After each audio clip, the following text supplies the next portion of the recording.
Assalamualaikum warahmatullahi wabarakatuh.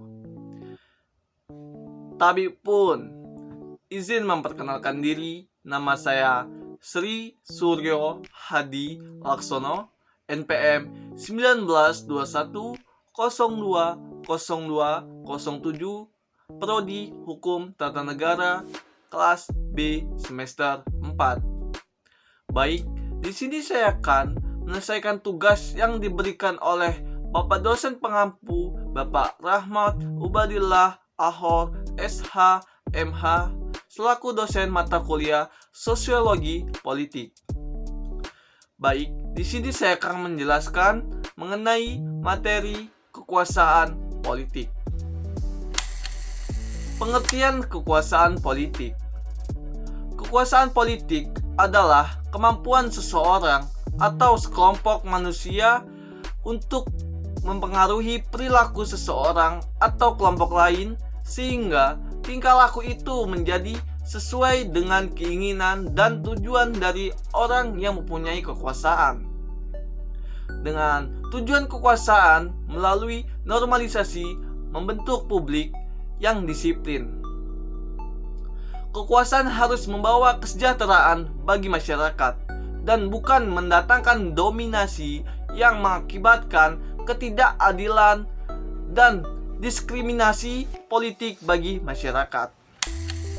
Menurut Suejono Suekanto, kekuasaan diartikan suatu kemampuan untuk mempengaruhi pihak lain untuk kehendak yang ada pada pemegang kekuasaan. Sumber dari kekuasaan yaitu antara lain kekuasaan antar pribadi, kekuasaan struktural, dan situasi, kekuasaan pengambilan keputusan, serta kekuasaan informasi. Kekuasaan menurut John R.P. Reich dan Bertram Raven, kekuasaan pribadi dibagi menjadi 5 sumber. Yang pertama, kekuasaan legitimasi. Yang kedua, kekuasaan imbalan. Yang ketiga, kekuasaan paksaan. Yang keempat, kekuasaan ahli. Dan yang kelima, kekuasaan panutan. Kekuasaan struktural dan situasional merupakan kekuasaan yang dibentuk oleh struktur asosiasi atau organisasi. Jadi, dengan struktur organisasi menciptakan kekuasaan dan wewenang dengan menghususkan orang-orang tertentu untuk melaksanakan tugas dan mengambil keputusan karena memanfaatkan sesuatu. Kekuasaan. Kekuasaan pengambilan keputusan yaitu derajat seseorang atau jabatan mempengaruhi pengambilan keputusan akan membentuk kadar kekuasaan. Kekuasaan informasi atau jangkauan. Kekuasaan yang muncul karena mengalokasikan sumber daya yang dibutuhkan dengan memiliki jangkauan informasi yang penting agar banyak hal terjadi dalam organisasi. Selanjutnya, kekuasaan politik yang ada di Indonesia. Pada awal kemerdekaan, berdasarkan Undang-Undang Dasar 1945, Indonesia menganut sistem presidensial, di mana kekuasaan tersebut bersifat mutlak. Selanjutnya, pada era Orde Baru, sistem pemerintahan Indonesia di bawah kepemimpinan Soeharto tetap menerapkan sistem presidensial. Bagi Soeharto, demokrasi yang sesuai dengan bangsa Indonesia adalah demokrasi Pancasila.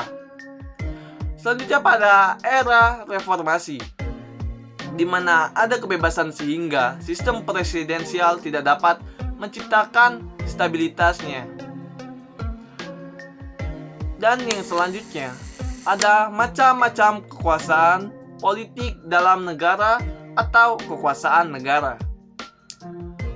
Yang pertama, kekuasaan negara yaitu eksekutif.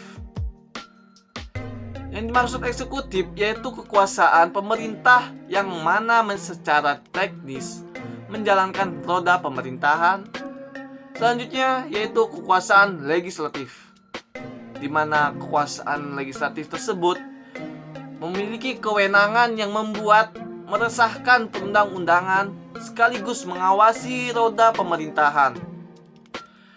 Yang selanjutnya kekuasaan yudikatif, di mana kekuasaan ini menyelesaikan hukum yang didukung oleh para pelaksana hukum seperti polisi, jaksa, hukum.